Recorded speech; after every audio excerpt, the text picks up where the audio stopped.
History is filled with strange coincidences, but some are too eerie to ignore. You've probably heard a few of them already. Abraham Lincoln and John F. Kennedy, two presidents separated by a century, yet linked by chilling parallels. Both were elected to Congress in years ending in 46. Both were elected president in years ending in 60. Both were assassinated on a Friday. And both were succeeded by men named Johnson. Strange enough already, but there is one coincidence hidden in plain sight that almost no one has ever spoken of. A coincidence buried not in history books, but in the sounds of their very names. This is the phonetic coincidence.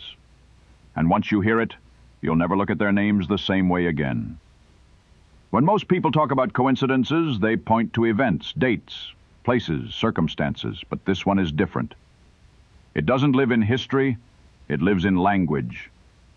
Not in what we see on the page, but in what we hear when the names are spoken aloud. It's a discovery that makes the old coincidences pale in comparison, because this one suggests that Lincoln and Kennedy's connection was literally written into the sound of their identities. Before we reveal the pattern, let's pause and explain what phonetics really is. Phonetics is the science of sound. It's not about spelling, not about the letters you read. It's about how words are shaped by the human voice and how the ear interprets them. When you speak, your mouth blends sounds together. A sharp consonant may soften, a vowel may stretch, entire syllables may vanish into thin air. This process, called assimilation, is natural. It happens in every conversation you've ever had. And then there's elision, when the tongue drops a sound completely to make speech flow faster. For example, we often say camera instead of camera without even noticing. This means the sounds of words can shift and merge. And when they do, strange patterns can emerge. Now, let's take the names of these two presidents, but instead of looking at the whole name, let's split them apart. Take the first three letters of each. L-I-N-K-E-N. Now, say them together as you would say their names. Lincoln.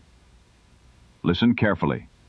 The rhythm, the cadence, it echoes the sound of one of the names itself. But the coincidence goes even deeper. Take the remaining letters, C-O-L-N and N-E-D-Y. Now merge those sounds together and say it like you would say their names. Kennedy. Say it again. Kennedy.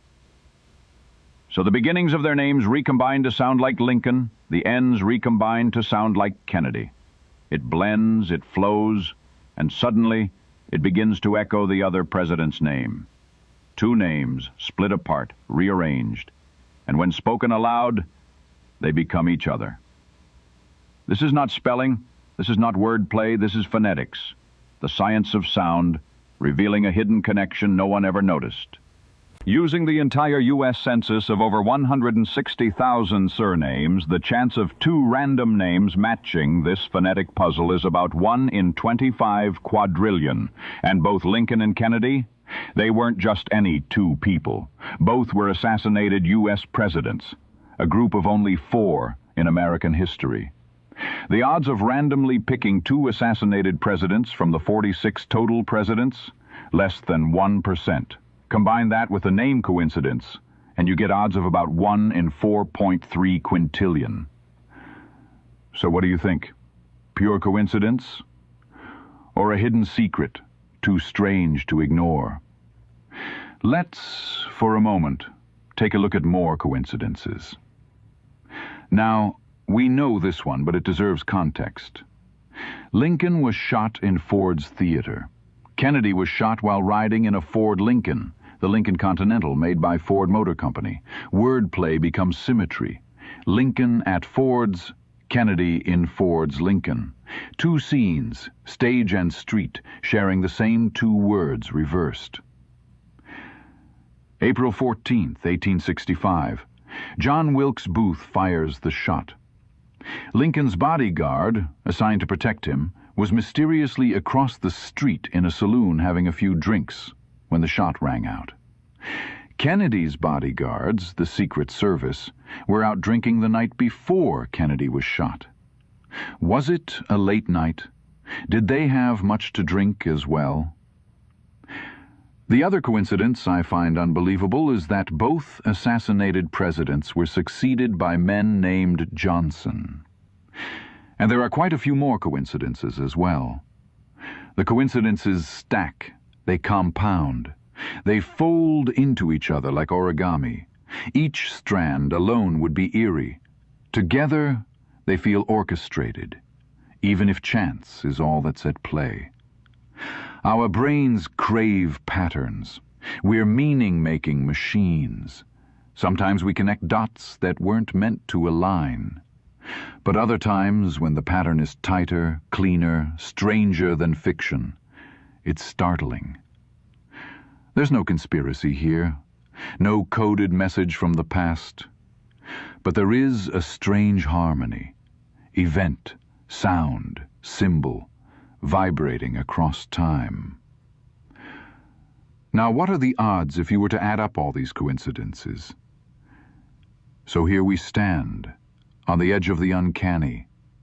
Two men, two tragedies, separated by a century. Names that swap and mirror each other. Events that rhyme: Ford, theater, warehouses, guards, dates. What are the chances?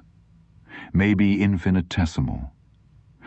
But here's the final, chilling question you won't see in textbooks. If their names were meant to echo each other, if history's voice spoke in syllables, what other pattern, still hidden, might be there? Perhaps I've found one.